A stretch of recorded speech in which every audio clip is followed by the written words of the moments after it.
June 20th, 2008. At the port of Manila, the MV Princess of the Stars, the largest passenger ferry in the Philippines, prepares for its overnight crossing to Cebu City. On board are 865 people, passengers, crew, families, children, workers making the journey south. About 50 of them are children.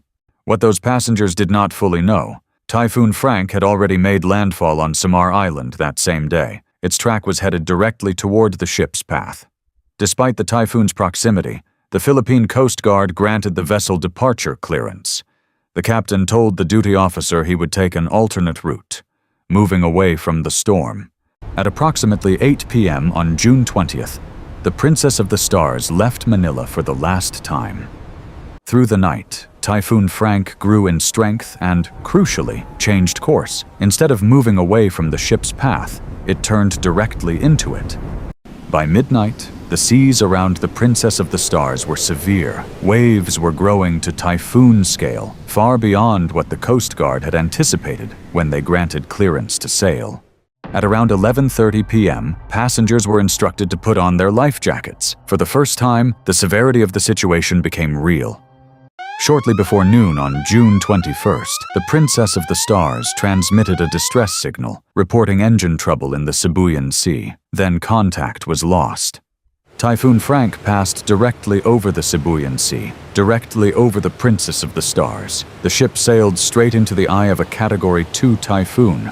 Water surged across the decks. The ship began to list, first slowly, then faster, as the sea poured in and the typhoon pinned it down. Inside, the world turned sideways. Corridors became walls. People scrambled for anything fixed, anything that would hold. At around noon on June 21st, the captain gave the order to abandon ship. It was already almost too late. The Princess of the Stars rolled onto her side, and then capsized, grounding on a shoal off Sibuyan Island with her hull above the waterline. Those who made it out of the ship were now in typhoon-force seas. Water that had claimed their vessel was now the only thing between them and the bottom. Because the ship grounded as it capsized, a portion of the hull remained above water. Some survivors clung to the exposed bottom of the ship, waiting for rescue that the typhoon was preventing. The Philippine Coast Guard could not immediately dispatch rescue vessels. The typhoon that had sunk the ship was still active, and it was keeping help away. Complicating recovery further, the Princess of the Stars was carrying a 40-foot container of endosulfan, a highly toxic pesticide banned in the European Union, along with other hazardous chemicals. By the morning of June 22nd, the typhoon had passed. The Sibuyan Sea was calming, and the upturned hull of the Princess of the Stars sat in the water, silent. Navy divers entered the wreck. Inside the ship's dining area alone, they found 15 bodies. It was so dark they could not see how many more remained. In the days that followed, bodies and survivors began washing ashore on nearby islands. Families waited at ports across the Philippines for news that, for most, never came.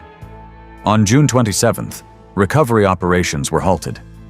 10,000 kilograms of toxic pesticide aboard the wreck posed too great a risk to continue. The bodies of hundreds of victims remained inside. In August 2008, the Philippine Board of Marine Inquiry released its findings. The cause: human error. The captain had miscalculated the risk and sailed the ship directly into the typhoon's path. Sibuyan Lines, a company with a history of maritime disasters going back decades, had its passenger franchise ultimately canceled by the Maritime Industry Authority. Sibuyan Lines offered surviving families 200,000 pesos, about $4,500, per victim. For families who lost multiple members and who waited years for justice, the amount was widely considered inadequate. 814 people died, only 56 survived. The wreck of the Princess of the Stars remains where she sank, off Sibuyan Island in the Sibuyan Sea. She has never been raised.